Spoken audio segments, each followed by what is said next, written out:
और राज्यपाल जी ने कल भाषण जो दिया उसमें शायद पहली बार जो है बहुत ही छोटा भाषण रहा होगा।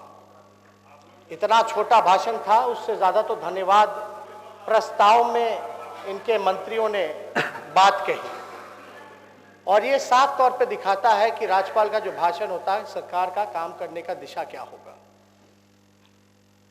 12 करोड़ से भी अधिक की बिहार की आबादी है और सबसे ज़्यादा बिहार में नौजवान है। सबसे युवा प्रदेश देश का बिहार है, लगभग 60% के आसपास नौजवानों की संख्या है। लोगों को निराशा हुई है महोदय। कल भाषण भी देखा और मौजूदा एनडीए सरकार का लोगों ने काम भी देखा। हम लोग सब लोग चुनाव में गए, लेकिन बड़ी अच्छी बात कही कि आपने कोरोना काल में सभी लोगों को मास्क पहनने के लिए बोला। आप बड़े गंभीर दिखते हैं और हम सब लोगों को गंभीर होना चाहिए। सुन लीजिए,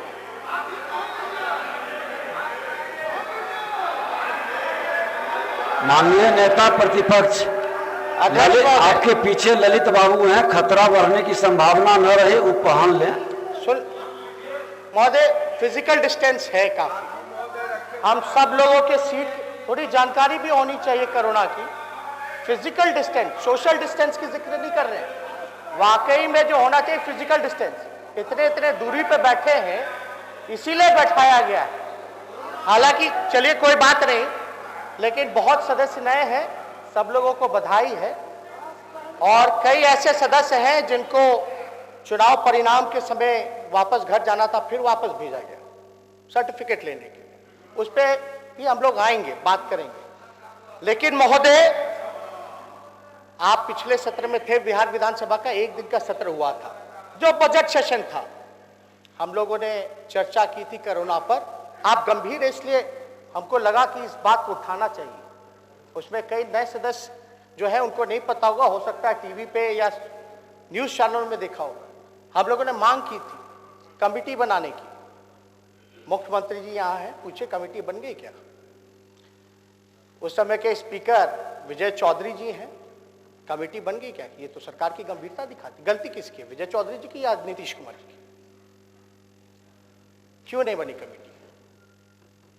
ये गंभीरता आप लोग दिखा रहे हैं सिर्फ कहने के लिए, और करने के लिए जब काम आता है तो कोई काम भी नहीं कराई जाती। तो इसलिए हम ज्यादा कुछ नहीं कहेंगे, लेकिन जब सदन में ही झूठ बोला जाए तो उससे बड़ा शर्म की बात क्या हो सकती है। माननीय नेता प्रतिपक्ष, मार्क्स की बात सदन के लिए कमेटी से मार्क्स को मत जोड़ें। मार्क्स आवश्यक है और संदेश हम सब मिलके दें, ये आग्रह है। अध्यक्ष महोदय, मास्क हम लाते हैं, अच्छी बात है। नहीं, हमने तो यहाँ के लोगों को कहा कि सभी सदस्य को मास्क उपलब्ध करा दें जो नहीं ला सके, भूल गए। आगे आगे शांत बैठ जाइए। अब आप लोग बैठ जाइए, नेता प्रतिपक्ष के विषय को सुने।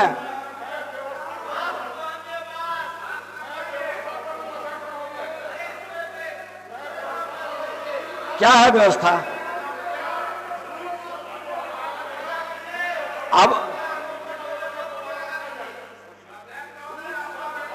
अध्यक्ष महोदय, संरक्षण, अब झूठ शब्द असंसदीय है, वो देख लिया जाएगा। बैठ जाए, कृपया सुने। और देख लिया जाएगा, उसको देख लीजिएगा। चलिए बैठ जाइए। आगे आगे आगे अब शांति बनाए रखें। एक नई परिपाटी देखिए, ढंग से ही लोग भी सुने हैं, आप लोग भी सुने, इनको गंभीरता से लें। अध्यक्ष महोदय, समय 56 मिनट का है, देख लीजिए कितना टाइम कटा है। हमको तो पूरा मौका मिलना चाहिए। और हमने कोई भी अपशब्द या अनपार्लियामेंट्री वर्ड का या कोई ऐसी अनलॉजिकल इलॉजिकल बातें हमने तो की नहीं। हमने तो सच बोला है। क्या मुख्यमंत्री जी ने कोरोना को लेकर के अध्यक्ष महोदय उस समय के बोला था, नहीं बोला था कि कमेटी बना दीजिए? हालांकि कमेटी तो मुख्यमंत्री जी को बनाना चाहिए, लेकिन उस समय हम लोग सब लोगों ने समर्थन किया कि बन जाना चाहिए। ना कोई समय सीमा बताई गई, ना कुछ किया गया। ये दिखाता है गंभीरता। तो इसमें कोई गलत बात तो हमने नहीं कही।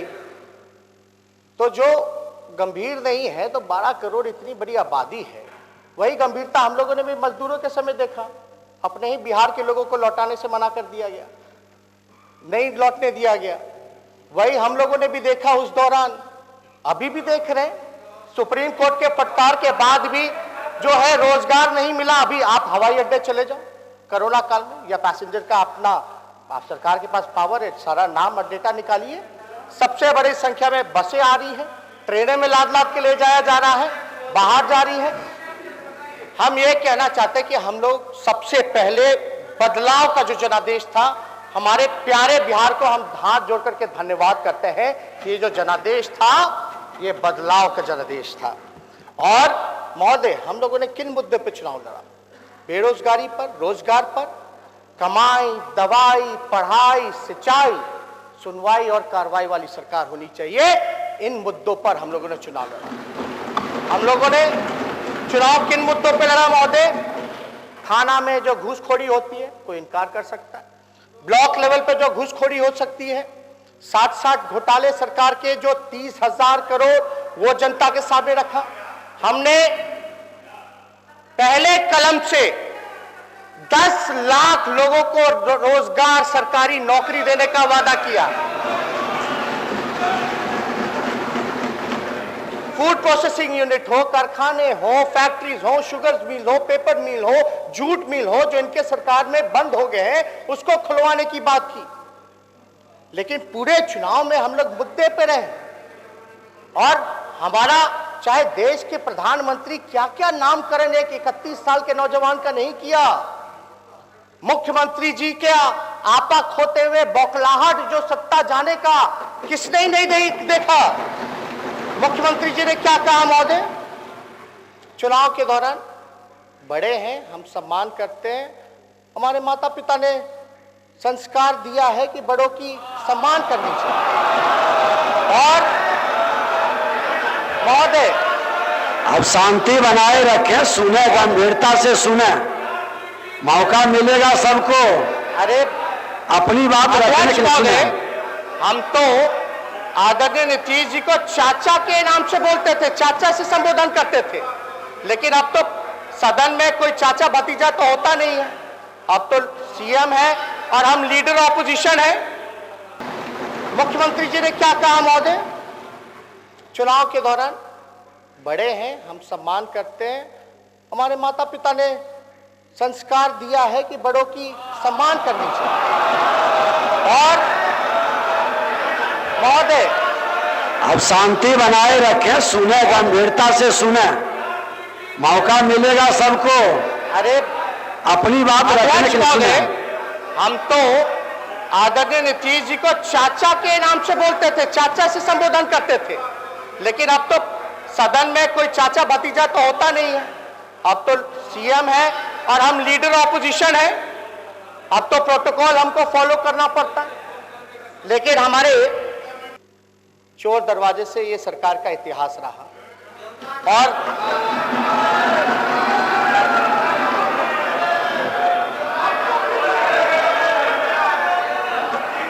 सबका चयन ही ढंग से करेंगे। आप लोग उत्तेजित मत होइए, बैठिए।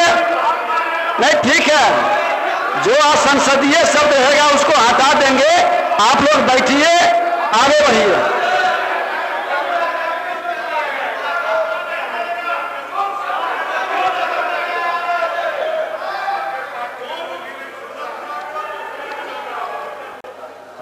सुनिए महोदय, वोट डेटा देते हैं।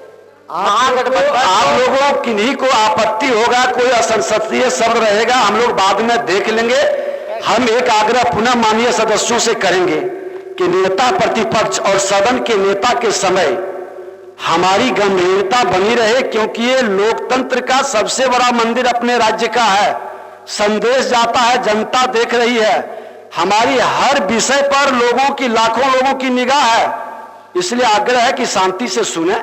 अध्यक्ष महोदय, ये बोल दिया जाएगा प्रोसीडिंग का हिस्सा में। अरे बैठिए ना। और एक आग्रह करेंगे कि नेता प्रतिपक्ष के द्वारा जो माननीय मुख्यमंत्री जी पर निजी टिप्पणी, कार्यवाही के अंग नहीं बढ़ेंगे। आगे अब शांति से बैठिए, बैठिए मिस्टर बाबू, अब हो गया। हम कह दिए कि जो वो प्रोसीडिंग का पार्ट नहीं बनेगा, बैठ जाइए, बैठ जाइए। अब सुनिए तो, अब इनकी पूरी विषय को सुनिए। अब आप क्यों बोलने लगे? नहीं, ये उचित नहीं है। नेता प्रतिपक्ष को बोलने दें। झूठ असंसदीय शब्द है, इसको भी कार्यवाही से निकाल दिया जाएगा और झूठ के बदले नेता प्रतिपक्ष असत्य बोले, असत्य शब्द का उपयोग करें। ठीक, बहुत लोगों को बहुत तकलीफ हुई होगी महोदय। चलिए चलिए आगे। आप अपना समय का उपयोग करें। आप अब आप शराबगी जी, आपको क्या हुआ? ऐसा मत बैठ जाइए। समय हम अपना देख नहीं, बैठ जाइए, तो बोलने दीजिए, बैठ जाइए। समय हम देख रहे हैं, ये कौन सा तरीका है? अरे मार्क्स अभी बोलने के समय, बोलने के बाद मार्क्स लगा लेंगे। आप चिंता इनका कर रहे हैं, खुशी की बात है। देंगे आप चिंता इनका कर रहे हैं, खुशी की बात है, लगा लेंगे। बोलने के समय में थोड़ा दिक्कत होती है, बोलने के बाद मौका मिलेगा क्या? हाँ बोलिए, बोलिए। आप बोले, नेता प्रतिपक्ष आप बोले। सदन चलने देंगे क्या? चलेगा क्या सदन? आप नेता प्रतिपक्ष आसन की ओर देखें। अब नेता प्रतिपक्ष आसन की ओर देखें, आसन की ओर देखें। आप सेठ जी, महासेठ जी बैठ जाइए, सभी से आग्रह। नहीं, अब कोई भी खड़ा बिना अनुमति के नहीं होंगे। बैठिए, बैठिए जनक जी, बोलिए। हाँ बोलिए। अध्यक्ष महोदय, जनक जी बैठ जाइए, बैठिए। श्रवण कुमार जी, नए नए लोग जीत के आए, थोड़ा टोक दीजिए। तुम चुप रहो। अब आपसे आग्रह है माननीय सदस्यों से कि आप बैठ जाएं। मार्क्स वो लगा लेंगे, उन्होंने कहा है कि मार्क्स बोलने के बाद लगेगा। बैठ जाइए आप, बहुत शुभ चिंतक इनके हैं, चिंता कर रहे हैं, अच्छी बात है, बैठिए। चलिए आगे बढ़िए, आगे आप नेता प्रतिपक्ष बोलिए, बैठ जाए। आप बैठिए। मार्क्स उनके पास है, उन्होंने मार्क्स निकाल के दिखाया है। मार्क्स है, दिखा दीजिए एक बार। हाँ देखिए, मार्क्स दिखा दीजिए। चलिए,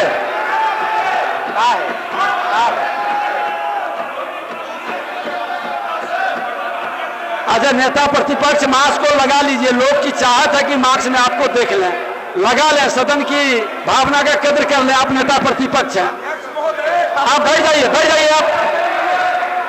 अरे अब बैठ जाइए ना, मजाक है भाई। मार्क्स है, आप चिंता मत करिए। काला बैठा रखे, ये 12 फीट की दूरी। बैठ जाइए आप लोग। विजय जी बैठिए, ललित जी आप बैठिए, बोलने दीजिए इनको। अरे आप बोलने दीजिए, इनको बोलने दीजिए। नेता प्रतिपक्ष को बोलने दीजिए। अध्यक्ष महोदय, नेता प्रतिपक्ष आप बोले, आसन की ओर देख के बोले। अरे आप लोग बैठिए। डरे हुए लोग हैं, बेईमान है, चोर है, सब बेईमान है, सुन नहीं सकते, पोल फूट रहा है तो। अध्यक्ष महोदय, महागठबंधन को 1 करोड़ शांति बनाए रखें, बैठे, सुने, गंभीरता से सुने, बैठ जाए। 1 करोड़ 56 लाख महागठबंधन को वोट मिले। एनडीए को मात्र 12,270 वोटों का अंतर एनडीए और महागठबंधन का रहा, और 12,000 के वोटों के अंतर में 16 सीट ये एक्स्ट्रा जीत गए। और ये 12,270 का अंतर तब रहा जब एक एक कॉन्स्टिट्यूएंसी से 3-3 हजार बैलेट पेपर रद्द किए गए।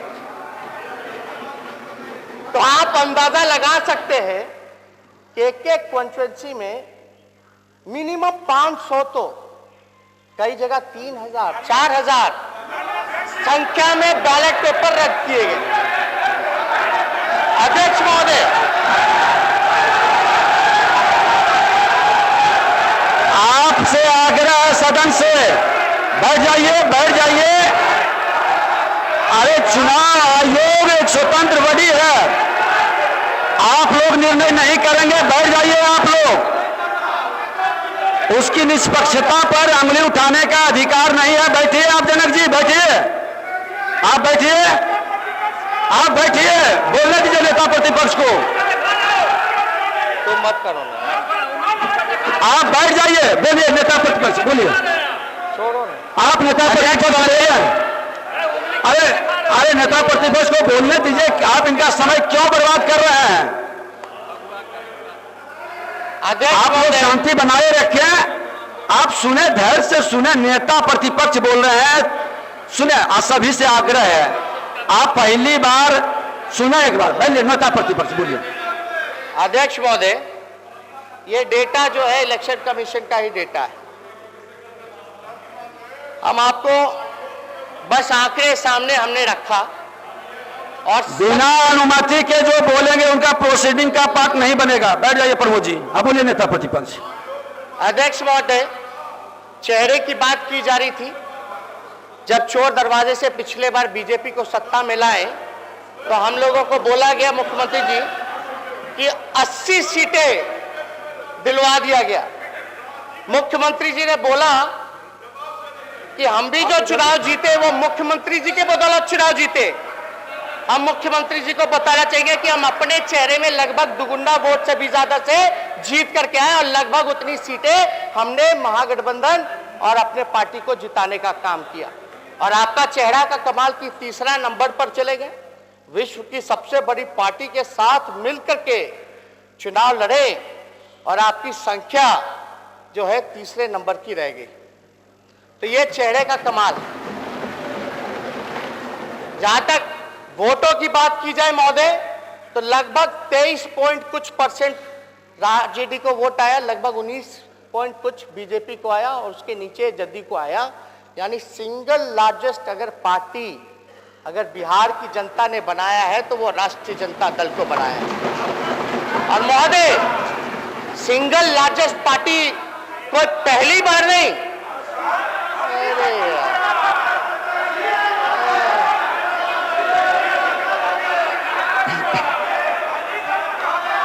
बैठ जाए, आग्रह है, बैठ जाए आप लोग। आप लोगों को भी अवसर मिलेगा, बैठ जाएं।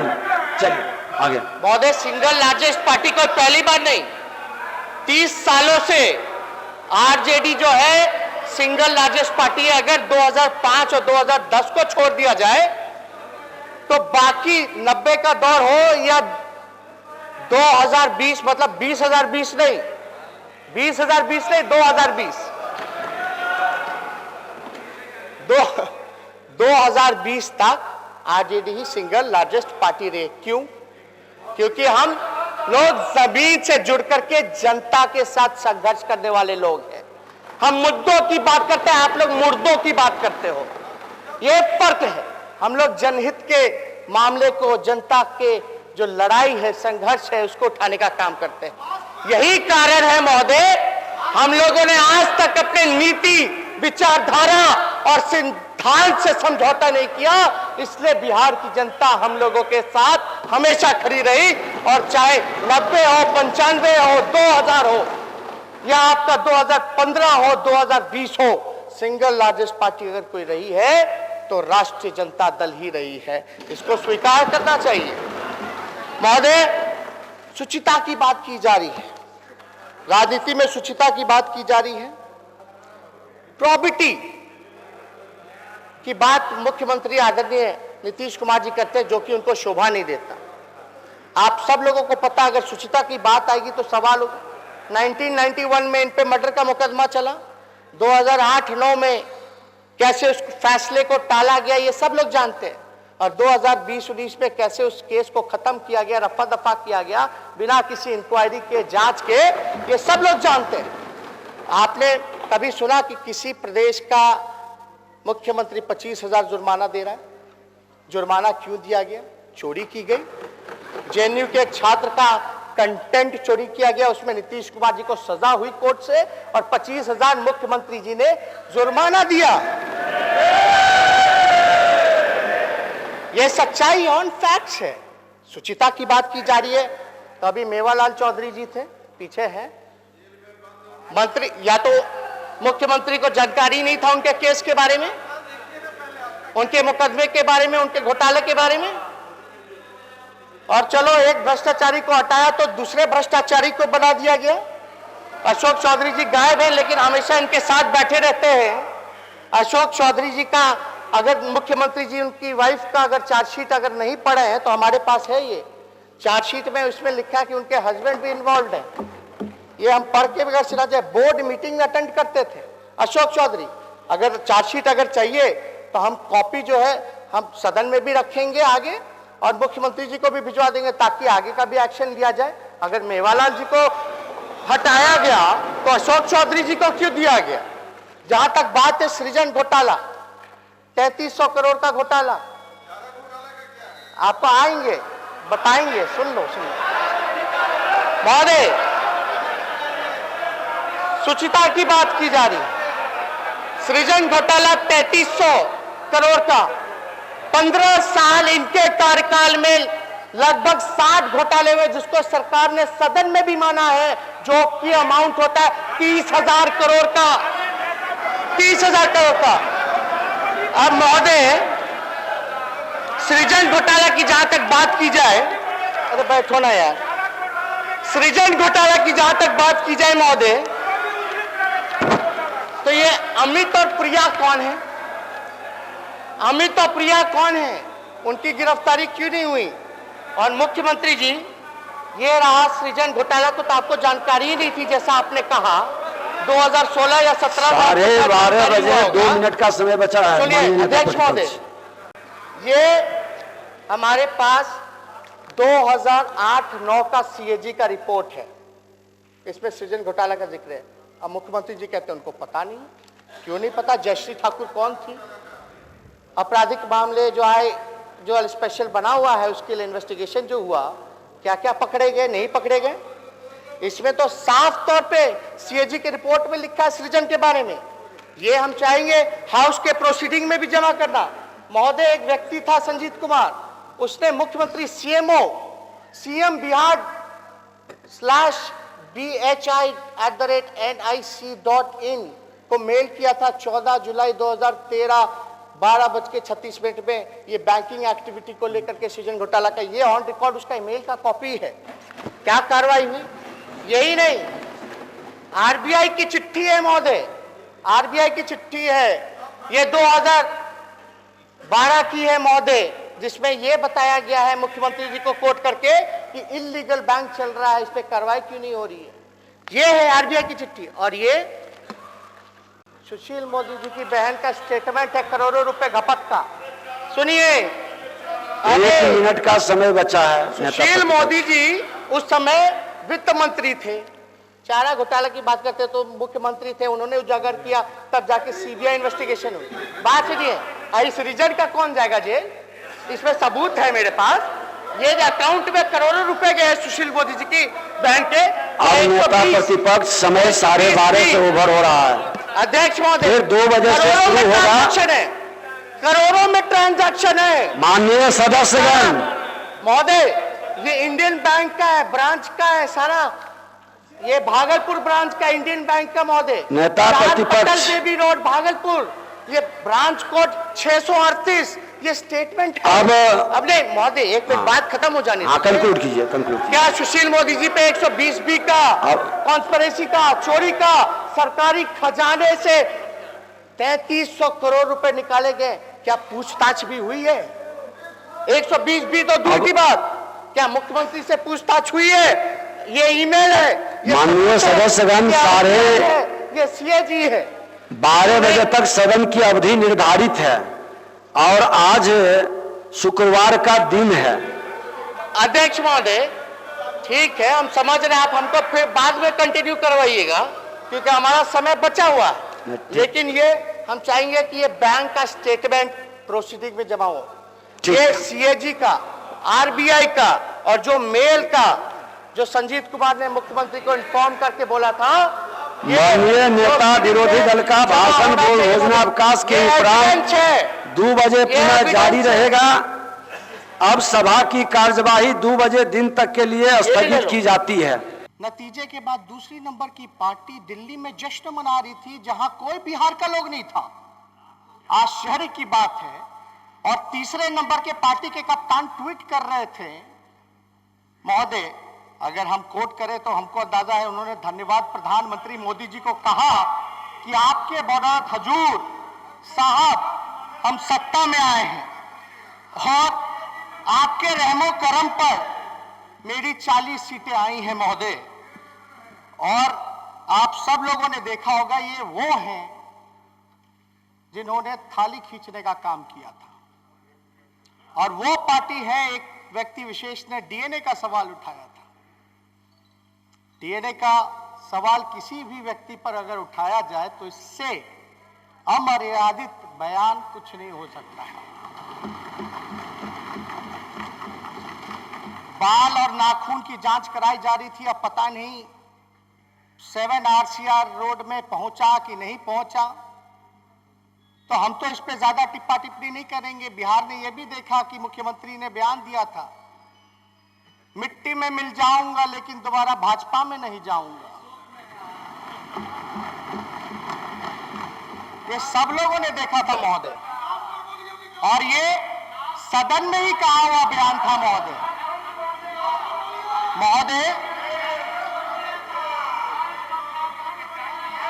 अध्यक्ष महोदय, आप लोग जान रहे हैं डबल इंजन की सरकार है। हम लोग तो चाहेंगे कि मुख्यमंत्री जी से चलो भूल हो गई होगी, अपनी गलती को सुधारते हुए अब तो कम से कम जो है कोरोना को लेकर के कमेटी बनाई जाएगी। अभी श्रवण कुमार जी कह रहे थे कोरोना को हरा दिया। अभी श्रवण कुमार जी कह रहे थे कि कोरोना को हरा दिया। श्रवण कुमार जी जरा WHO जाकर के लिखवा के ले आइए कि आपने हरवा दिया। WHO आप तो जानते ही हैं, वर्ल्ड हेल्थ ऑर्गेनाइजेशन है, UN का। अगर आपने हरा दिया, अभी महोदय ICMR का रिपोर्ट आया है। ICMR के रिपोर्ट के आंकड़ों के अनुसार बिहार देश में अंडर रिपोर्टिंग में सबसे ऊपर है। यहां रिपोर्ट ही नहीं होता तो कोरोना क्या होगा। और आंकड़े देख लीजिए, बिहार अव्वल नंबर पर है। ये कह रहे थे इन्होंने कोरोना को हराया, बिहार जो है टॉप पे है महोदय। Signs of poor tasting states ranked by the lowest of PCR tests। Bihar का मात्र केवल 15% है, वहां तेलंगाना दूसरे नंबर पे 17% पे है। तमिलनाडु और राजस्थान जैसे राज्य जो है 100% पे है, और आप अपनी पीठ थपथपा रहे हैं, बड़ा आश्चर्य लगा महोदय। हम तो कहना चाहते हैं कि अगर कमेटी ना बनी, इसमें तो कोई पारदर्शिता हो नहीं रही, कौन सी मशीन खरीदी जा रही है, कहां कितना पैसा लगाया जा रहा है, क्योंकि आपदा में कमेटी बन जानी चाहिए, पारदर्शिता होनी चाहिए। पता चले जल्द से जल्द नीतीश जी का 60 से 61वां घोटाला आ जाए, एंटीजन घोटाला हो जाएगा। कोई बड़ी बात नहीं महोदय। और ये रहेंगे तो लगातार संरक्षण देंगे, हमने नहीं, IAS अधिकारियों ने लिखा है। बालिका गृह मुजफ्फरपुर की आरोपी जो थी, मंत्री जो रही, उन पर भी एक IAS अधिकारी ने चिट्ठी लिख करके सार्वजनिक रूप से कहा कि नीतीश कुमार जी बिहार के मुख्यमंत्री संरक्षण देते हैं। अब ये हम तो नहीं बोल रहे, लेकिन ये IAS अधिकारी बोल रहे हैं। अमित प्रिया खुलेआम घूम रहे हैं, उन पे कब जांच होगी महोदय? ये तो डबल इंजन की सरकार है। मुख्यमंत्री जी राबड़ी जी की मांग को जब अटल बिहारी प्रधानमंत्री थे, जब ये कृषि मंत्री थे अटल जी के समय, तो आंचल फैला करके हमारी मां ने, उस समय की तत्कालीन मुख्यमंत्री ने बिहार को विशेष राज्य का दर्जा देने की बात की। उसके बाद मिला नहीं मिला वो अलग बात है, लेकिन मुख्यमंत्री जी ने आंदोलन शुरू किया था। अब तो डबल इंजन की सरकार है, क्यों नहीं मिलकर के हम सब लोग हाउस के लोग बिहार को विशेष राज्य का दर्जा मिलना चाहिए, इसका रेजोल्यूशन पास करें। देगा कौन? देश के प्रधानमंत्री देंगे, या डोनाल्ड ट्रंप अब तो नहीं रहे, या अमेरिका का राष्ट्रपति आके देगा? स्पेशल पैकेज का क्या हुआ, भगवान भरोसे। लालू जी जब रेल मंत्री थे तो रेलवे का 90,000 करोड़ का मुनाफा दिया, बिहार को 4 कारखाने दिए, मढ़ौरा का, परसा का, मधेपुरा का, ये किसी से छुपा नहीं। अब तो रेलवे को निजीकरण कराया जा रहा है। यहां बताइए, यहाँ सदन में जितने विधायक हैं, भाई कौन कौन लोग हाथ उठा के बताओ कि बिहार को विशेष राज्य का दर्जा मिलना चाहिए कि नहीं मिलना चाहिए? हाथ उठा के बताइए। मिलना चाहिए कि नहीं मिलना चाहिए? असलियत आ गई, असलियत आ गई। यह डबल इंजन की सरकार है महोदय। भाजपा के लोग, एनडीए के लोग नहीं चाहते बिहार की तरक्की हो। बिहार पिछड़ा राज्य से आगे उन मुकाबले आए उन राज्यों के जो तरक्की करे। ये तो बड़ी शर्म की बात है महोदय। अच्छा चलो, इसका आप लोग बिहार का विशेष राज्य का समर्थन नहीं देते हैं। इनका मैनिफेस्टो में 19 लाख रोजगार की बात थी,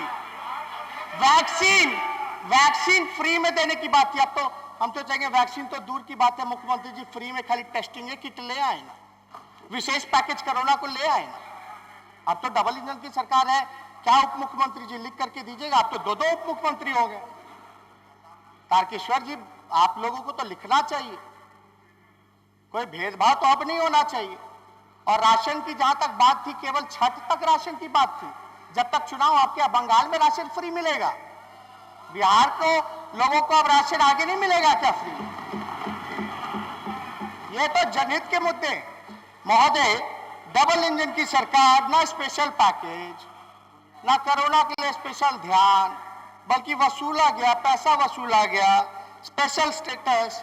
अब तो रोजगार देने की बात नहीं, लोग तो छीनने का काम कर रहे हैं। मुख्यमंत्री ने तो हाथी खड़ा कर दिया था।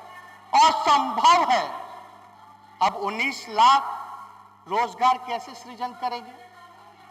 कॉन्ट्रैक्ट की बात कर रहे हैं आप लोग। बेल्ट्रॉन में कई लोग, हमारे लोग जो है उनको निकाला जा रहा है नौकरी से, वो लोग मिलने आ रहे हैं। पढ़े लिखे नौजवान युवक हैं, उनके साथ अन्याय किया जा रहा है महोदय। सरकार की कोई नीति नहीं है, कोई रोड मैप नहीं है, कोई विजन नहीं है। इस आर्थिक संकट से देश का जीडीपी माइनस में चला गया। कुछ तो चिंता कर लीजिए, कैसे उभारेंगे नीतीश कुमार जी बिहार की आर्थिक स्थिति को? कुछ बताया? राज्यपाल के अभिभाषण में कुछ था? कैसे हम उभारेंगे? कैसे गरीबी हम निकलेंगे? बिहार में बंद करे कारखाने कैसे खुलेंगे? शुगर मिल कैसे खुलेगा? मुख्यमंत्री जी ने एक बड़ा अच्छा बयान दिया था। क्या बयान था महोदय चुनाव के समय में? कि हमने सारे प्रयास कर लिए, बिहार लैंडलॉक स्टेट है, इस वजह से बड़े उद्योग बिहार में नहीं लग सकते। मेरा कहना है, इच्छा शक्ति अगर हो तो कुछ भी हो सकता है। जरूरी नहीं अगर बिहार में समुद्र ही जरूरी है, अगर समुद्र हो तो बड़े उद्योग लगेंगे। लैंडलॉक स्टेट पंजाब भी है, हरियाणा भी है, राजस्थान भी है, लेकिन बिहार के मजदूर वहां जाकर के क्यों फैक्ट्रियों में काम करते हैं?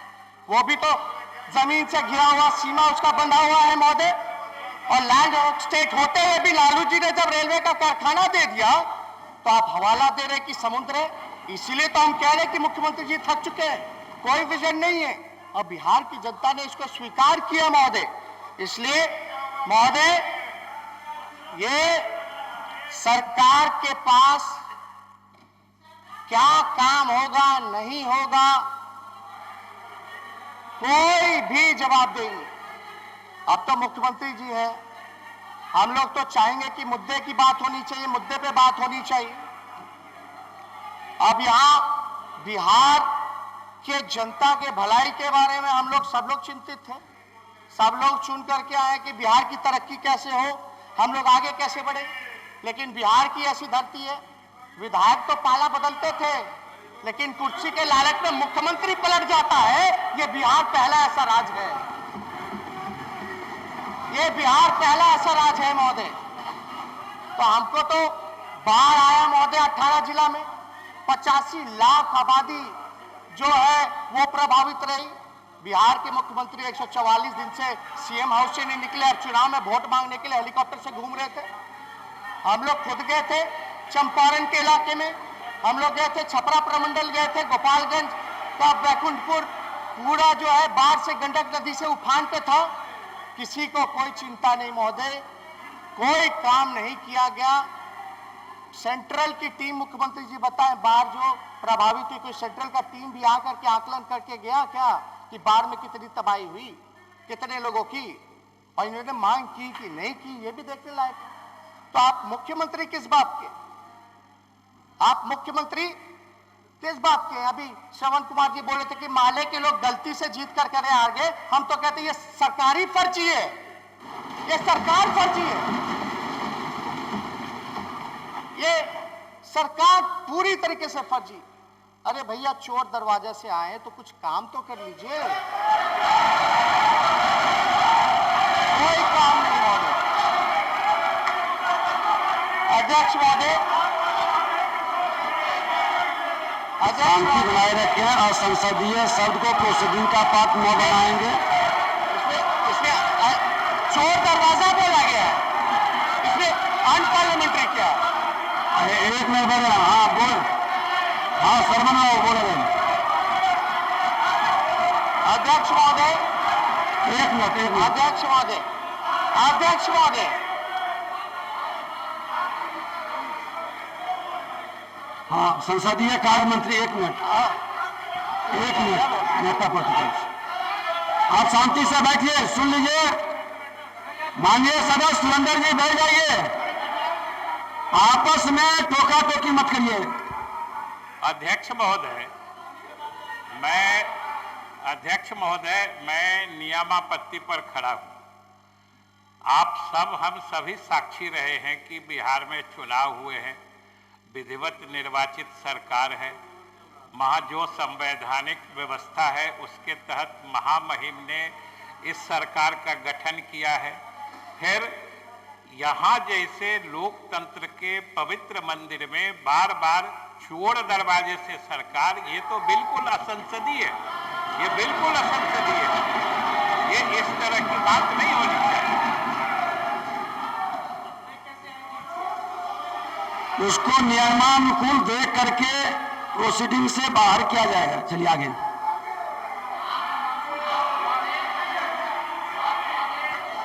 होता है आप अध्यक्ष जी, चोर जेल में होता है।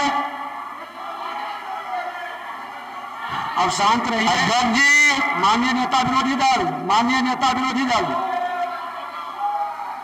पहले भी कहा था, बैठ जाइए, बैठ जाइए। कल माननीय सदस्य, आपसे गुजारिश है कि कृपया शांति बनाए रखें।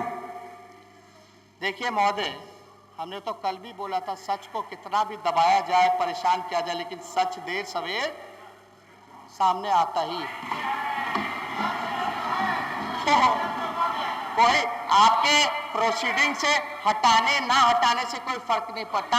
बिहार की 12 करोड़ की जनता ने अपने आंखों से कारनामे देखे, रात के अंधेरे में, रात के अंधेरे में। महोदय, हर बात पे उठे। मुख्यमंत्री जी बैठ जाइए, उप मुख्यमंत्री जी बैठ जाइए। ये आसन का अपमान है। अगर आसन कह रहा है कि अगर यह आपत्तिजनक शब्द है तो उसको हटा दिया जाएगा, और नेता प्रतिपक्ष सदन के अंदर बोल रहे हैं कि हटाए या ना हटाए तो फर्क नहीं पड़ता, तो आखिर इस तरह से कैसे सदन चलेगा?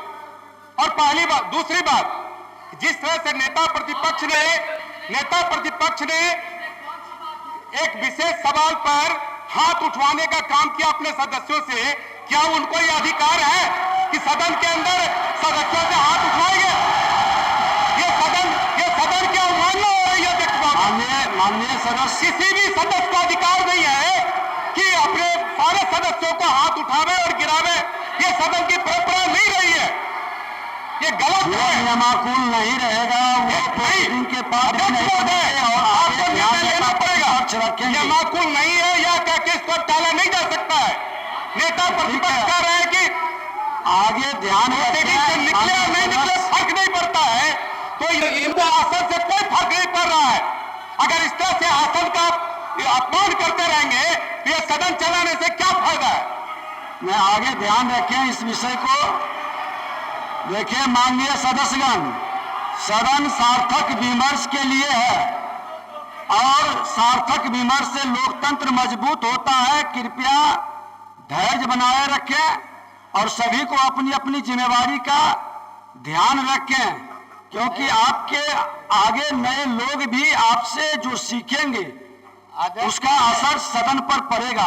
आगे अपना बात को रखें नेता प्रतिपक्ष। फर्क तो पड़ेगा महोदय, आपके बात से हम पूरी तरीके से सहमत हैं और पड़ भी रहा है महोदय। हम कहना चाहिए ये थोड़ा शांति बनाए रखें। हम आसन से आग्रह करेंगे कि जितना हाउस डिसऑर्डर रहा है उसका समय भी हमको मिले, क्योंकि हमारे समय को व्यर्थ किया गया महोदय। हम शब्द का चयन सार्थक करें ताकि समय व्यर्थ ना हो।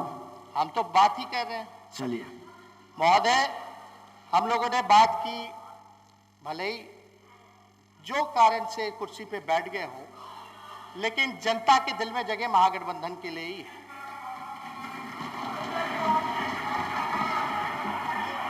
और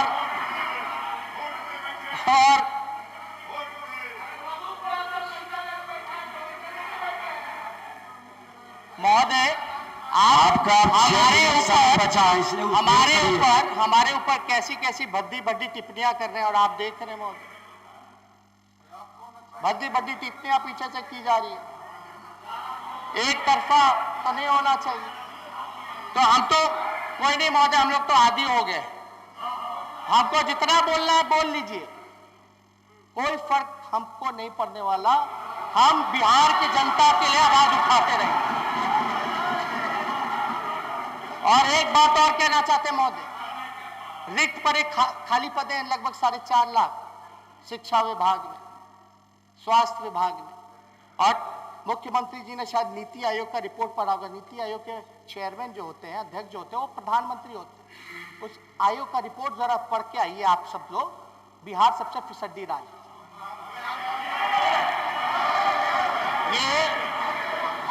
ये हमारा चाहे शिक्षा हो, स्वास्थ्य हो। कल ही महोदय, कल जेल से अपराधी लोग भागे हैं 2, चाहे लॉ एंड ऑर्डर का सवाल हो। लोग अगर कंपेयर करते हैं तो 2015 के 18 महीने का भी कंपेयर करना चाहिए और अब का कर लेना चाहिए। आंकड़े मेरा नहीं, एनसीआरबी के आंकड़े पे आप लोग जाइए। और बिहार में हम तो चाहेंगे कि मुख्यमंत्री जवाब दें कि भाई ये तो कोरोना, ये मानते हैं इतना महामारी है, आईसीएमआर के आंकड़े क्यों ऐसा कह रहे हैं? कमेटी कब तक बनेगी? कब तक 19 लाख लोगों को रोजगार मिलेगा? कब तक बंद पड़े कारखाने खुलेंगे? कब पलायन रुकेगा? कब गरीबी मिटेगी? कब भूखमरी मिटेगी? किसानों को आय दुगुना कब होगा? मजदूरों को सम्मान कब मिलेगा? ये प्रश्न जो है बिहार की जनता जानना चाहती है। शिक्षा व्यवस्था महोदय आप लोग जानते हैं, 3 साल में भी ग्रेजुएशन का सर्टिफिकेट नहीं मिलता, 6-7 साल लग जाते हैं। बीपीएससी का लेत लतीफा के कारण महोदय लोगों को भुगतना पड़ता है, क्योंकि उम्र सीमा होती है सरकारी नौकरी में। और हमारी सरकार अगर होती तो हम लोगों ने यह भी फैसला किया था, एजेंडा में यह भी डाला था कि बीपीएससी का जो लेत लतीफा है, जिसके कारणवश लोगों को भुगतना पड़ता है, उम्र चला जाता है, खत्म हो जाता है, फिर कैपेबल नहीं हो पाते, उसके लिए जो है उम्र की सीमा चाहे सामान्य वर्ग हो या आरक्षित वर्ग हो, उसके लिए बढ़ाया जाएगा। ये होना चाहिए, कसना चाहिए। सीमांचल के लिए, कोसी के लिए हम लोगों ने ये वादा किया था कि हमारी अगर सरकार बनेगी तो कोसी विकास आयोग का गठन करेंगे, सीमांचल विकास आयोग का गठन करेंगे, क्योंकि कोसी और सीमांचल का इलाका गरीब है महोदय, बड़ी गरीबी है। हम लोगों ने ये बोला था 10 लाख सरकारी नौकरी समय डेट बताते पहले मंत्रिमंडल की बैठक में, सारे पदों को भरते हुए राष्ट्र औसत के मुकाबले आने के लिए हमको 10 लाख रोजगार देना होगा महोदय। यही नहीं, हम लोगों ने बोला था जो आंगनबाड़ी महिला है, स्वयं सहायता समूह है, जीविका दीदी है, आशा वर्कर है, विकास मित्र है, उनके मानदेय को दुगुना किया जाएगा और नियमित किया जाएगा। नियोजित शिक्षकों को समान काम समान वेतन देने की हम लोगों ने बात की थी महोदय। और भले ही हम लोग विपक्ष में हैं, लेकिन अपनी लड़ाई को, उनकी लड़ाई को बिहार के जब तक उन सभी मजदूर, किसान, नौजवान, जितने लोग सरकारी कर्मचारी, सभी लोगों को न्याय न दिला दे, हमारी लड़ाई चलती रहेगी।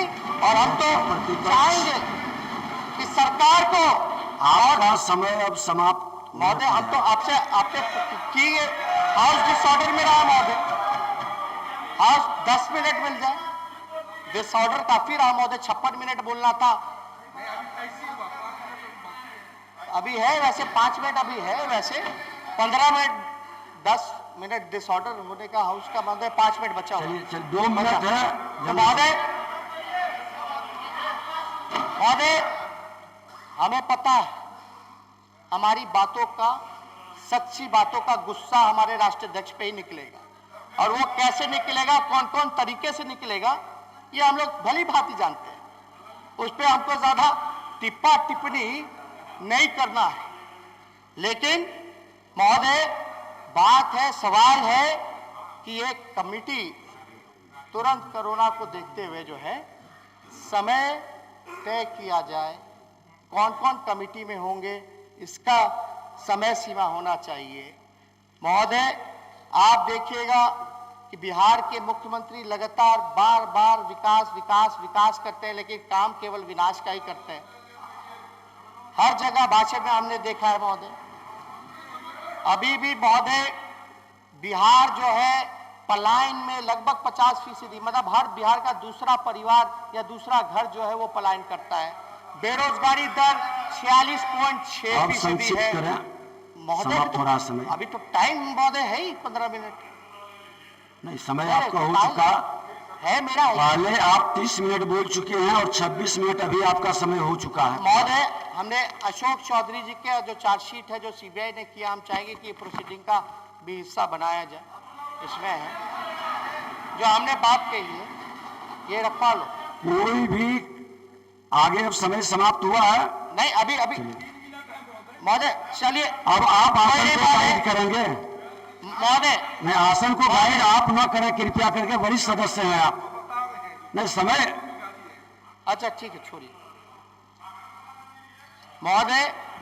हमने पहले अब समय समाप्त हुआ। 1 मिनट कंक्लूड तो करने दीजिए। हाँ कंक्लूड महोदय, हम लोग लगातार बिहार के वर्तमान और भविष्य की चिंता करते रहे, मुद्दे की बात करते रहे, और कुछ लोग इतिहास के बासी पढ़ने की बात करते रहे, भूतकाल की बात करते रहे। महोदय हम लोग सब लोग चाहेंगे कि सरकार जो है अपनी गलतियों को, अपने कमियों को मानते हुए बिहार के विकास के लिए जो कदम उठाना है वो अगर उठाती है तो हम लोगों का समर्थन रहेगा। हम लोग चलिए, समय नेता प्रतिपक्ष का समाप्त हुआ। आप बताइए, अब आप क्यों उठ गए महोदय?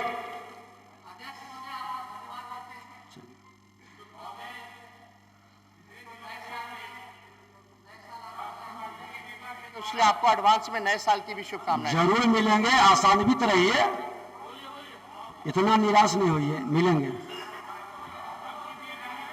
बोलिए बोलिए, क्या कहना है आपको ललन पासवान जी? जी महोदय, पिछले दिनों एक राष्ट्रीय पार्टी के नेता के द्वारा मुझे प्रलोभन और धमकी दिए जाने का घटना उजागर मेरे द्वारा किया गया। मुझे आशंका है मुझे प्रलोभन देने वाले की ओर से मुझे और मेरे परिवार को शारीरिक और मानसिक नुकसान पहुंचाया जा सकता है। महोदय ऐसा करने वाले लोग काफी ताकतवर हैं। इस विपरीत परिस्थिति में हम अपने आप को असुरक्षित महसूस करते महोदय। अब महोदय हम चाहते हैं कि महोदय मुझे महोदय एवं सदन का संरक्षण प्रदान हो। महोदय मैं ये महोदय चाहते हैं। महोदय आज भी जो परसेप्शन बना हुआ है समाज में महोदय, विषय संवाद में आ गया, बैठ जाइए। महोदय मैं दलित हूँ, परसेप्शन बना हुआ है जो दलित है, दारू है, उसका ईमान नहीं है, उसका कोई ये नहीं है महोदय। ये परसेप्शन ये चल रहा है। मुझे महोदय का और सदन का संरक्षण चाहिए महोदय। मुझे आशंका ये लोग काफी ताकतवर लोग हैं महोदय, और ये कुछ भी कर सकते हैं महोदय। हमने इसको यूनानी थाने में दर्ज कराया महोदय। आपस में मत एक दूसरे को। अध्यक्ष महोदय आपको भी पता होगा। अब सभी लोग बैठ जाएं, कृपया सभी लोग माननीय सदस्य बैठ जाएं, सभी माननीय सदस्य बैठ जाएं, सभी माननीय सदस्य बैठ जाएं। अध्यक्ष महोदय, अध्यक्ष महोदय अरे हम बोल रहे हैं, उप मुख्यमंत्री बोल लीजिएगा मेरे बार, हमको अनुमति मिल गई है। क्या अध्यक्ष महोदय इधर हम बोल रहे हैं तो उठ गए। आप आपने दे दी अनुमति हम। बोलिए बोलिए। अध्यक्ष महोदय, एक मिनट। अध्यक्ष महोदय, आप बैठ जाइए। मुख्यमंत्री जी, हम बात कर ले, फिर उठ जाइएगा। अरे अरे आपको मिल बोलिए गया। बोलिए बोलिए आप। इस प्रकार से चलते सत्र में धमकी दी गई, यह लोकतंत्र की हत्या है और यह लोकतंत्र पर हमला है। इसलिए आप माननीय सदस्यों के संवैधानिक संरक्षक हैं और इस सदन के वो माननीय सदस्य हैं, इसलिए आप अपने स्तर से जो संवैधानिक स्वरूप है उसमें कार्रवाई करें, यह आसन से आग्रह है। संज्ञान में आ गया, बैठ जाइए। आप बोलिए नेता प्रतिपक्ष, आप बैठ जाइए, बोलने दीजिए। अभी बोलने ही नहीं देना। अध्यक्ष महोदय, बोलिए आप बोलिए। हम भी सदन के सदस्य हैं। बोलिए बोलिए।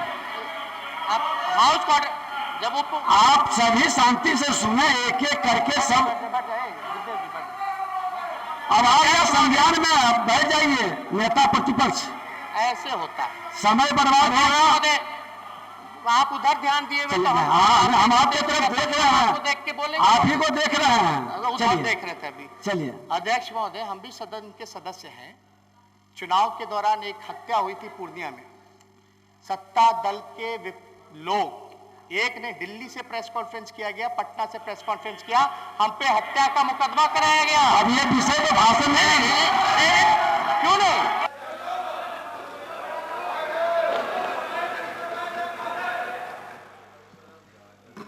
अध्यक्ष महोदय, मैं सबसे पहले सप्तस बिहार विधानसभा के प्रथम सत्र में सभी नवनिर्वाचित माननीय सदस्यों को बधाई देता हूं। बिहार विधानमंडल के दोनों सदनों के संयुक्त अधिवेशन में महामहिम राज्यपाल महोदय का अभिभाषण हुआ। मैं बिहार विधानसभा के उन सभी सदस्यों को धन्यवाद देता हूं जिन्होंने इस चर्चा में भाग लिया। महामहिम राज्यपाल ने अपने अभिभाषण में सरकार की उपलब्धियों एवं प्राथमिकताओं की चर्चा की है। राज्य सरकार की प्राथमिकताओं एवं अन्य मुद्दों के संबंध में जो भी उनके धन्यवाद प्रस्ताव के लिए जो प्रस्ताव रखा गया, उसमें भी इन सारी बातों की चर्चा की गई है। मैं तो यही बताना चाहता हूं कि एक जो आज की स्थिति में जो सबसे गंभीर विषय है वह है कोरोना का संकट, और महामहिम राज्यपाल महोदय ने भी संक्षेप में इस बात की चर्चा कर दी है। मैं सब लोगों को यही बता देना चाहता हूं कि दुनिया भर के बहुत सारे मुल्कों में फिर से ये कोविड-19 की वृद्धि हो रही है। कोरोना बुरी तरह और ज़्यादा बढ़ रहा है, अपने देश के भी कई राज्यों में बढ़ रहा है, और इसकी संभावना हो सकती है कि अपने यहाँ भी इसकी वृद्धि हो। इसलिए इसके लिए बहुत सचेत रहने की ज़रूरत है। वैसे हम लोग इसके लिए जो जांच की कार्रवाई करवा रहे हैं पूरे बिहार में, वह औसतन जो देश का है उससे भी ज़्यादा है। यानी इतनी जांच अब हम लोगों के द्वारा की जा रही है, सबकी इच्छा के अनुरूप भी चारों तरफ लोगों को प्रेरित किया जा रहा है कि लोग जांच करवा लें, ताकि इसके बारे में लोगों को सजग रखने के लिए सब कुछ प्रयास किया जा रहा है। हम लोगों के द्वारा जो और काम किया गया उसके बारे में महामहिम राज्यपाल महोदय के अभिभाषण में इन बातों की चर्चा की गई है। अब जो जांच जारी है, यानी प्रतिदिन 1 लाख से ज़्यादा जांच होती है, और 10 लाख की आबादी पर जो हम लोगों के यहाँ कल का जो फिगर है, 10 लाख की आबादी पर कल तक का जो फिगर है, उसके हिसाब से 1,10,720 लोगों की जांच की गई, और राष्ट्रीय स्तर से ये 10,000 से भी ज़्यादा संख्या में। तो हम लोग अपनी तरफ से प्रयास कर रहे हैं, और इसके अलावा जो भी और कार्रवाई हो, कार्रवाई की जा रही है। अभी 24 तारीख को, इसी महीने 24 तारीख को आदरणीय प्रधानमंत्री जी ने सभी मुख्यमंत्रियों के साथ भी बैठक की है, और उसके लिए जो कुछ भी काम किया जा सकता है कोरोना वायरस के लिए बचाव के लिए, जो वैक्सीन पर काम हो रहा है, कोरोना वैक्सीन पर दुनिया के कई मुल्कों में काम हो रहा है, और अपने देश में भी बहुत काम हो रहा है। उसकी संभावना है कि कोरोना वैक्सीन का काम कारगर हो जाएगा। तो अगर वो कारगर हो जाएगा तो वैक्सीनेशन के लिए, टीकाकरण के लिए जो इसको उपलब्ध कराया जाएगा, तो वैसी स्थिति में जो टीकाकरण का काम बड़े पैमाने पर हम लोगों को करना पड़ेगा। और उसके लिए हर राज्य के लिए जो आदरणीय प्रधानमंत्री जी ने बैठक की, सभी राज्यों से चर्चा हुई और केंद्र सरकार के द्वारा कुछ गाइडलाइन भी जारी किए गए हैं। और उस दिन जो चर्चा हुई है उसमें माननीय प्रधानमंत्री जी ने यह भी पूछा है कि किसी भी राज्य को और लगे कि इसमें और क्या करना चाहिए, तो अगर 2-3 दिन के अंदर आप सब लोग दे देंगे तो लास्ट गाइडलाइन हम लोग जारी कर देंगे। लेकिन अभी चूंकि वैक्सीन पर काम चल रहा, तो ये तो कोई कह नहीं सकता है कि कितनी जल्दी होगा और कितना समय लगेगा, लेकिन पूरे तौर पर उस पर काम हो रहा है। और जो संभावना है, जो एक्सपर्ट्स हैं, उनको इस बात का पूरा भरोसा है और सब लोग इस बात को मान रहे हैं कि ये वैक्सीन निकल आएगा। और इसलिए वैक्सीनेशन का काम, टीकाकरण का काम बड़े पैमाने पर किया जाएगा। ये सब काम सब लोगों के द्वारा किया जा रहा है। और इसके लिए जो वैक्सीन के लिए जो दिशा निर्देश दिया गया है, एक स्टैंडर्ड ऑपरेटिंग प्रोसीजर, इसकी चर्चा हमने की है, ये सब तैयार किया जा रहा है। और अपने राज्य में भी बहुत सारी इसकी तैयारी, आखिर जो आएगा वैक्सीन कैसे रखा जाएगा, किस तरह से वैक्सीन को कहाँ पहुँचाया जाएगा, कैसे लोगों को इसका वैक्सीनेशन किया जाएगा, टीकाकरण किया जाएगा, तो एक एक चीज़ पर पूरी कार्य योजना बनाई जा रही है। और जैसे ही वैक्सीन तैयार हो जाएगा, सब लोगों के लिए, और सबसे पहले जो चिकित्सा में लोग लगे, सबसे पहले वैक्सीनेशन उनका होगा और इसके बाद बाकी जो लोग हैं उनके ऊपर किया जाएगा। तो ये सब गाइडलाइन इसके बारे में जारी हो रहा है।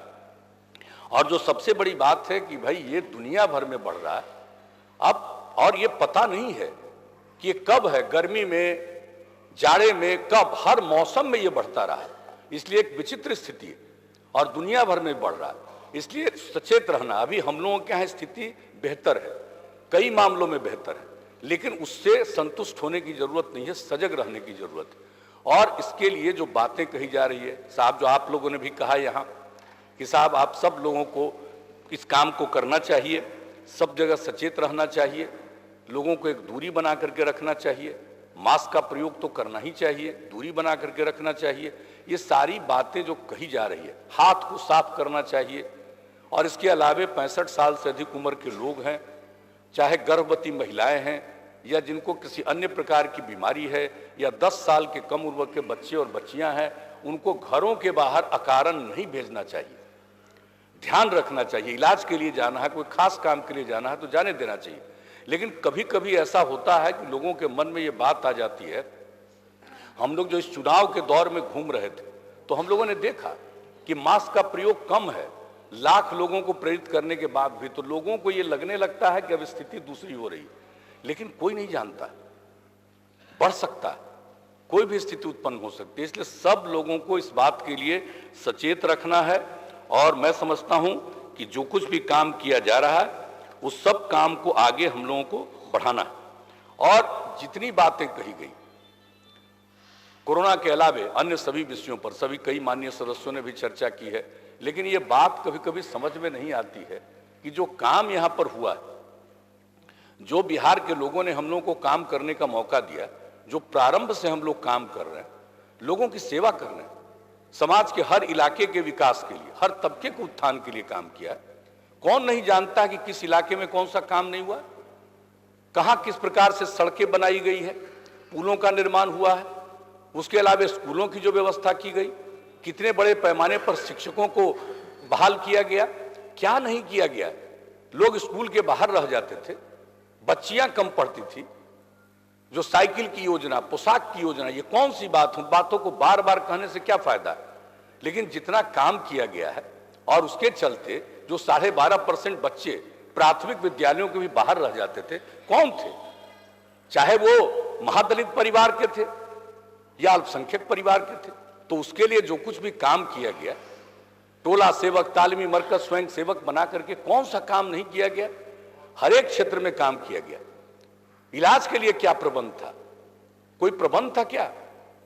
एक दिन में इलाज के लिए, एक महीने में इलाज के लिए 39 लोग प्राथमिक स्वास्थ्य केंद्र में, और आज स्थिति कहां गई है, एक महीने में 10,000 लोग। तो ये सारा काम किस क्षेत्र में नहीं हुआ?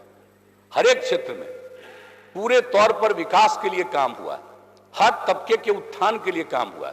महिलाओं के उत्थान के लिए काम, सब लोगों के लिए जो कुछ भी है, अनुसूचित जाति जनजाति के उत्थान के लिए काम, अति पिछड़े वर्ग के उत्थान के लिए काम, अल्पसंख्यक समुदाय के उत्थान के लिए काम, हर प्रकार का काम किया। समाज में किसी की उपेक्षा नहीं की गई। जनता मालिक है। अब जो भी है फैसला लोग बोलते रहते हैं, अपना भी देखना चाहिए। ये तो जनता मालिक है, वोट के मामले में जो भी निर्णय ले। और हम लोगों ने इतने दिनों से काम किया, एक दिन कोई काम नहीं किया। और अगर किसी को मालूम हो कि 7 निश्चय के अंतर्गत जो काम किया गया, महिलाओं को जो तुरंत तत्काल दिया गया, लोगों को भूलना नहीं चाहिए कि जब 7 निश्चय की शुरुआत की तो हम लोग कौन थे एक साथ, और उसके बाद इसको लागू करना शुरू किया। और उसके बाद जितनी बात हम पर आरोप लगाया गया, मैं उन चीजों को नहीं दोहराना चाहता हूं, लेकिन इन सब चीजों से कोई मतलब नहीं। जो भी काम हुआ, हम तो इस्तीफा करके अलग हो गए, फिर एनडीए के साथ मिलकर के आगे काम करते रहे। तो क्या 7 निश्चय में किसी भी प्रकार को उसकी रुकावट की गई? जो काम 2015 में जनता के बीच में हम लोगों ने कहा, उस काम को आज तक हम लोगों ने किया, किसी भी काम को नहीं छोड़ा। कौन सा ऐसा काम नहीं, कितना ज्यादा निर्माण हो रहा है, हर तरह का काम किया गया। एक एक तरह से कितना मेडिकल कॉलेज की स्थापना, इंजीनियरिंग कॉलेज की स्थापना, पैरामेडिकल संस्थान की स्थापना, पॉलिटेक्निक संस्थान की स्थापना, क्या नहीं किया गया। एक एक काम किया गया है। लोगों को आगे बढ़ाने के लिए किस प्रकार से सहायता दी गई है, तो हर तरह का काम किया जाता रहा और ये सब काम आगे जारी रहेगा। और जिस तरह से आप किसी ने कल्पना की थी, हर घर तक बिजली पहुंचा दिया गया।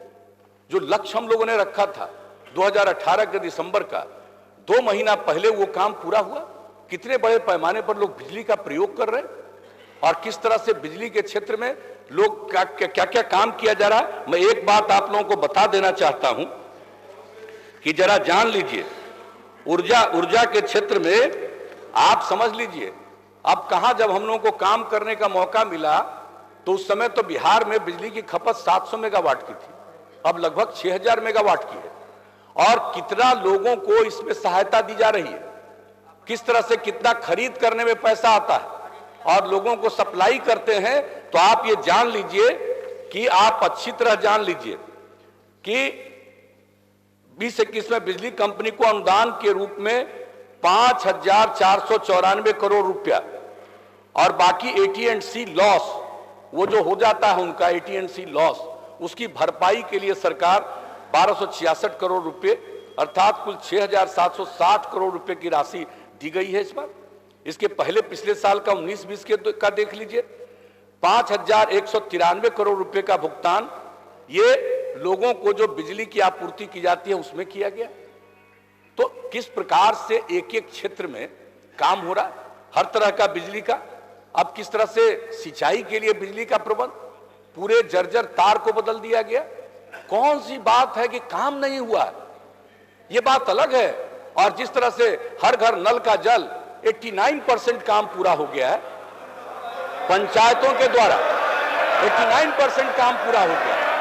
और बैठिए अध्यक्ष महोदय, अगर किसी भी माननीय सदस्य को, किसी भी माननीय, जरा जान लें, हर घर नल का जल 2 काम से, एक पंचायती राज और नगर निकाय व्यवस्था के माध्यम से, और जो क्वालिटी अफेक्टेड है उसको हम लोग PHED के माध्यम से करवा रहे हैं। लेकिन अगर कहीं के बारे में अगर ये पता चलता है कि हर घर नल के जल के काम में ठीक काम नहीं किया है, अगर उसकी जानकारी देंगे, उस पर सख्त कार्रवाई की जाएगी। अगर ऐसा किसी ने गलत किया है, ठीक ढंग से काम नहीं किया, सख्त कार्रवाई की जाएगी।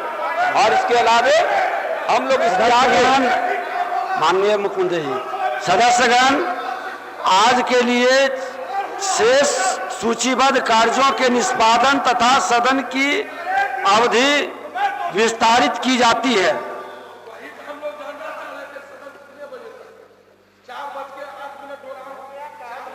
अध्यक्ष महोदय, मुझको कोई दिलचस्पी नहीं है कि हम बहुत बोले। बहुत लोगों ने बहुत सारी बातें कही। सूचीबद्ध कार्यों के निष्पादन तक एक बात अच्छी तरह जान लीजिए, अगर जो भी काम किया गया और जो भी काम किया जा रहा है, अगर उसमें सिर्फ वहीं तक नहीं, हम लोग इसका मेंटेनेंस का काम भी करवाएंगे, छोड़ेंगे नहीं, और अनेक काम और करवाने वाले हैं। और किस तरह से हम लोगों ने जल जीवन हरियाली अभियान की शुरुआत की, पर्यावरण के बारे में, और पर्यावरण के बारे में जिस तरह से बिहार में जागृति आई है, और इसके लिए आप सबको मालूम है, विधानसभा विधान परिषद के सम्मानित सदस्यों की संयुक्त बैठक की गई, और यहीं पर बैठक की गई, और उसमें यह बात हुई 13 जुलाई को, भूलना नहीं चाहिए, और उसी में तय करके जल जीवन हरियाली अभियान की शुरुआत की गई। तो पर्यावरण के लिए भी हम लोग काम कर रहे हैं, एक एक काम, और भी विकास का सारा काम किया। तो हर चीज के लिए, और एक बात जान लीजिए, जो लोग बोल रहे हैं चुनाव के दौरान, अभी तो जैसे ही चुनाव समाप्त हुआ है, और उसके बाद पिछले विधानसभा को समय तो 29 तारीख तक था, लेकिन आप सब जानते हैं कि जल्दी से जल्दी नई विधानसभा का कार्य शुरू हो, इसके बारे में उस समय की सरकार ने फैसला ले लिया।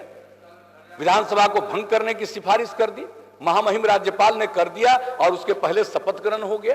और ये अवधि जो चल रही है, ये अवधि तो खास अवधि चल रही है। लोगों का शपथ ग्रहण, आदरणीय अध्यक्ष महोदय का निर्वाचन, महामहिम राज्यपाल का एक भाषण, और ये तो इस बार तो हो रहा पूरा डिटेल, और एक एक चीज अगला बार जो होगा बजट सत्र, उसमें पूरी बात एक एक रूप से डिटेल में रहेगी। राज्यपाल के अभिभाषण के सिलसिले में एक एक बात डिटेल में रहेगी। और हम एक चीज बता देना चाहते हैं कि हम नहीं, वो तो सबकी सहमति से, वो तो सब, देखिए अध्यक्ष माननीय सदस्यगण, वो तो देखिए, वो तो नेता सदन बोल रहे हैं, बिना आसन के अनुमति के बीच में कोई इस बात में न बोले, इस बात में तो कोई एक पक्षीय बात नहीं होती है, कोई सत्ता पक्ष नहीं कर सकता। ये तो अध्यक्ष महोदय निर्धारित करते हैं, और अध्यक्ष और सभापति महोदय निर्धारित करते हैं। ये सब सभी दल के लोगों के साथ राय करके ये निर्धारित करते हैं। जो पिछली बार का बजट सत्र एक दिन में 16 तारीख को आखिर मार्च में खत्म किया गया सबकी सहमति से, 3 तारीख को अगर अगस्त को हुआ तो सबकी सहमति से एक दिन में हुआ, वह बात अलग है। मैं दूसरी बात कह रहा हूं, ये अगला बजट सत्र में जो भी होगा, एक एक विस्तृत रूप से जो कार्य योजना बनेगी, हम लोग बहुत जल्दी, आज जब समाप्त होगा बजट का सत्र, इसके बाद हम लोगों का पहला काम है, सारे चीजों की समीक्षा करेंगे, एक एक काम को देख करके। और मैं आपके माध्यम से सभी माननीय सदस्यों को विनम्रता पूर्वक आग्रह करता हूं कि अगर उनके क्षेत्र में कहीं कोई 7 निश्चय के किसी कार्यक्रम में कोई चूक है, उसकी जानकारी अगर आपके माध्यम से हम लोगों को मिल जाए, उस पर पूरी कार्रवाई हम लोग करेंगे। बैठिए, उसका एक एक जवाब हम लोग देंगे। अब लेकिन आप नए सदस्य क्यों बार बार खड़ा होते हैं? आप बिना आसन की अनुमति के मत खड़ा होइए, बैठिए।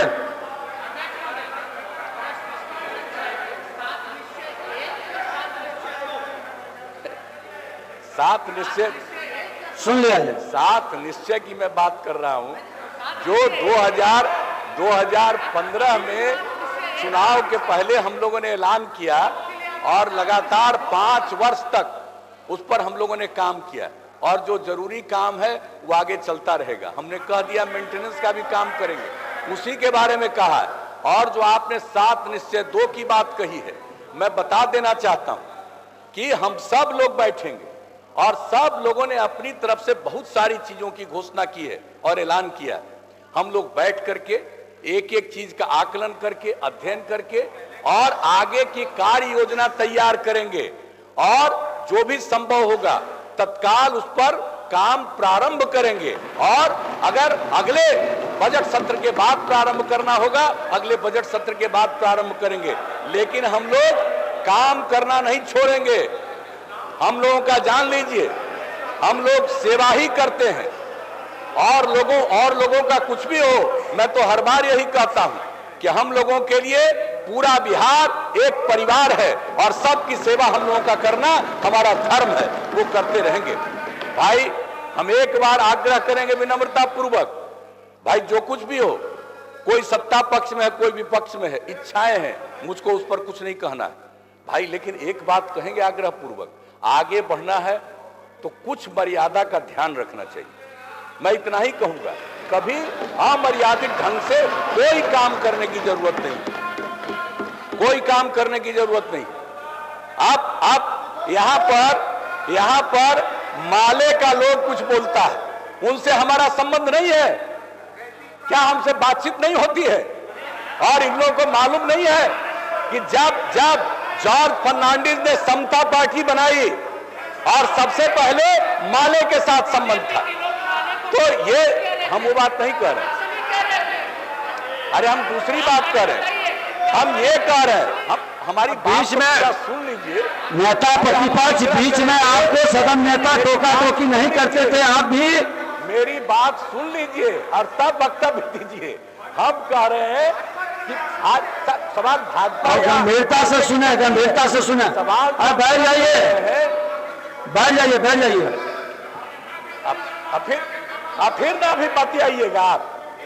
देखिए अध्यक्ष महोदय, मैं ये कहना चाहता हूं कि हर पार्टी का काम करने का अपना तौर तरीका होता है, अपना तौर तरीका होता है। वो चाहे माले के लोग जिस प्रकार से भी अपना काम करें, हम लोग को क्या मतलब है, लेकिन इतना तो हम जरूर कहेंगे कि सिर्फ बोलने से और नारा लगाने से जनता की सेवा नहीं हो सकती है। सेवा हम लोग कर रहे हैं, एक एक सेवा के बारे में गंभीरता पूर्वक ध्यान दीजिए। और समाज में हम लोगों ने प्रेम का, भाईचारे का माहौल कायम करने की कोशिश की है। अब माले को कुछ सीट मिल गया है, हो सकता है कि समाज में प्रेम भाईचारा नहीं, झगड़ा लगाने की कोशिश करेंगे, तो वो दृश्य खराब होगा। लेकिन जब तक हम हैं, मैं आपको आपके माध्यम से सदन को और पूरे बिहार को आश्वस्त करता हूं, जब तक हम हैं तब तक समाज में इस प्रकार का एक दूसरे के प्रति अन्याय करने हम नहीं देंगे। जो भी हमसे संभव होगा, हम सबको मिलकर काम कीजिए और जो कोई भी अपराध करेगा उसके खिलाफ कार्रवाई होगी। लेकिन जिनको जो बोलने की इच्छा हो इसे अपना बोलते रहें, हमको उससे कोई मतलब नहीं। लेकिन हम जरूर कहेंगे कि भाई आखिरकार चलाना है राज्य को, विधानसभा को चलाना है, काम करना है, सब लोगों को अपनी बात रखनी चाहिए। और क्या मतलब है बहुमत के बारे में जो बोलते रहते हैं? अरे भाई बहुमत के बारे में इधर 125 है तो क्या करिएगा, जिसको भी 122 होगा उसकी सरकार बनेगी। और वोट के मामले में कह रहे, अरे एक वोट से भी कोई जीतता है तो जीत होती है। अगर किसी को लगेगा कि भाई ये गलत है तो वो जा सकता है कोर्ट, और कोर्ट में बाजाबता सुनवाई होती है, निर्णय होता है। लेकिन इन सब बातों पर कोई चीज करने की आवश्यकता नहीं है। सब लोगों को अपना कर्तव्य निभाना चाहिए। हम लोग सरकार की तरफ से कह देते हैं, हम लोगों के मन में सबके प्रति आदर का भाव है, लेकिन इतना हम जरूर कहेंगे, अनावश्यक हम तो कुछ नहीं बोल रहे हैं। आज हम कहां बोल रहे हैं? आज हम तो कुछ बोलने नहीं जा रहे हैं कि 4 सीटेड हैं, कॉग्निजेंस तक हो चुका है, और तब भी कोई किसी तरह की बात करता हो तो हम इन सब चीजों की चर्चा नहीं करना चाहते सदन में। ये सारी बातें सदन के अंदर नहीं, और मेरे ऊपर कुछ से कुछ कह दिया, भाई विजय बाबू ने उसके बारे में कुछ कह दिया, भाई इसकी बात करने की क्या जरूरत है? हमारा यही काम है। मेरे ऊपर तो किसी के ऊपर कोई आरोप लगा सकता है, कोई भी आरोप लगाता है किसी के ऊपर, लेकिन कार्रवाई तो होती है। और आप बता दीजिए, हाई कोर्ट का फैसला, उसके खिलाफ लोग सुप्रीम कोर्ट तक गए, सुप्रीम कोर्ट का फैसला, और उसके बाद भी कुछ बात कहिए, कितना दुखद लगता है। क्या जरूरत है? क्या हमसे ये संभव है? हम कर सकते हैं ये सब काम? तो इस बात को याद रखना चाहिए, समझना चाहिए। लेकिन इन तरह की बातों की चर्चा करना, अब सुन लीजिए, पूरी बात को सुन लीजिए पहले। चर्चा का कोई औचित्य नहीं। और आज अध्यक्ष महोदय, नेता सदन बोल रहे हैं, सुनिए गंभीरता से। आज तो पहली मीटिंग है और पहली मीटिंग में अरे सुन लीजिए, मौका आपको मिला है, सुनेंगे। आप किसी प्रकार का आचरण तय कर लीजिएगा तो वो सही नहीं है। यानी आगे वाले मीटिंगों तक में इसी तरह से विवाद चलता जाएगा, ये नहीं करना चाहिए। आप बैठ जाइए, अभी बैठ जाइए, सुन लीजिए, पूरी मजबूती के साथ सुन लीजिए। आपको मौका मिला था तो इधर भी हम लोग बैठे थे, कोई बीच में टोका नहीं कर रहे थे। और सदन की जो कार्रवाई चलती है इसके नियम हमने मना किया है, आपसे भी आग्रह करें कि आप बैठ जाए। नेता प्रतिपक्ष हर प्रकार की व्यवस्था है, नियमों का उल्लंघन करके काम नहीं होना चाहिए।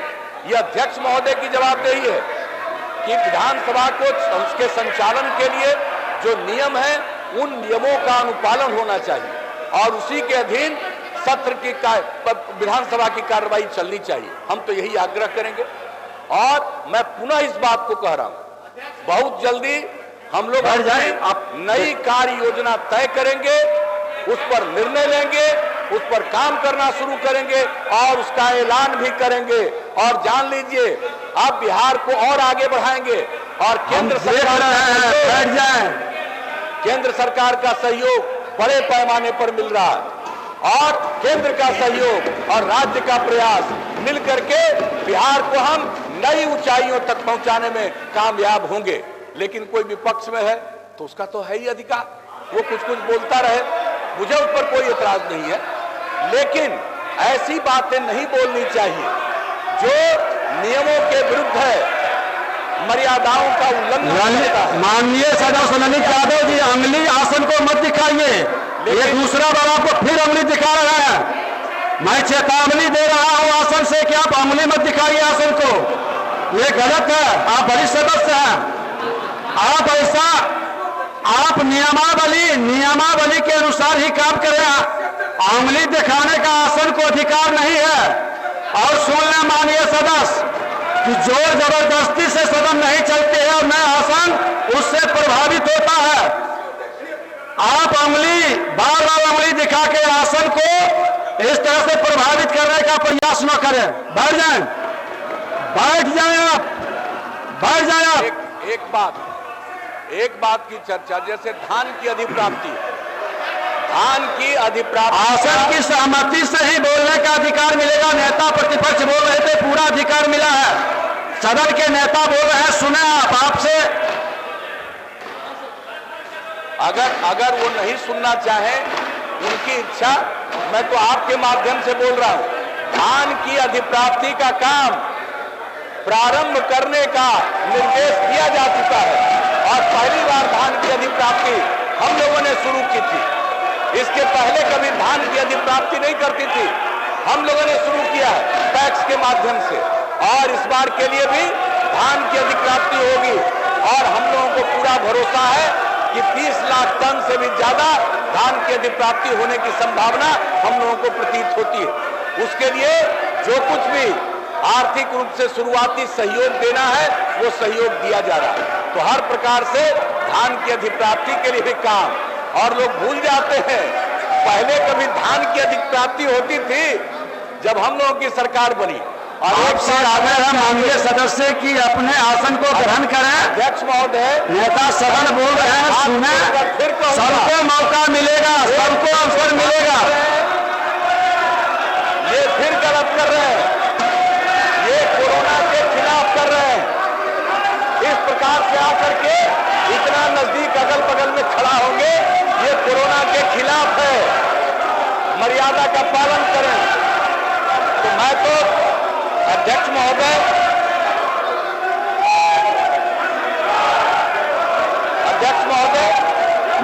आप ये लोग कोरोना के लिए, उससे बचाव के लिए जो भी सलाह दिया जा रहा है उसका सीधे उल्लंघन कर रहे हैं। अगर ये उल्लंघन करेंगे कि कोरोना से बचाव के लिए कौन सा काम करेंगे, इसलिए इस बात को जानना चाहिए। और मैं इस बात का सरकार की कामना है कि समाज में सद्भाव एवं भाईचारा का वातावरण कायम रहे, का पर्यावरण का संरक्षण हो और राज्य को कोरोना संक्रमण की महामारी से मुक्ति मिले। सभी चुनौतियों के बावजूद हमारा राज्य प्रगति के पथ पर अग्रसर है और राज्य सरकार बिहार के विकास एवं समाज के हर तबके के उत्थान के लिए दृढ़ संकल्पित है। बिहार का इतिहास गौरवशाली है। हम बिहार को गौरव के उसी स्थान पर पुनः पहुंचाना चाहते हैं। इन्हीं शब्दों के साथ मैं पुनः आप सबों को धन्यवाद देता हूं और एक लिखित वक्तव्य भी मैं समर्पित कर देता हूं ताकि बहुत सारे विषयों के बारे में संक्षेप में उसका उल्लेख किया गया।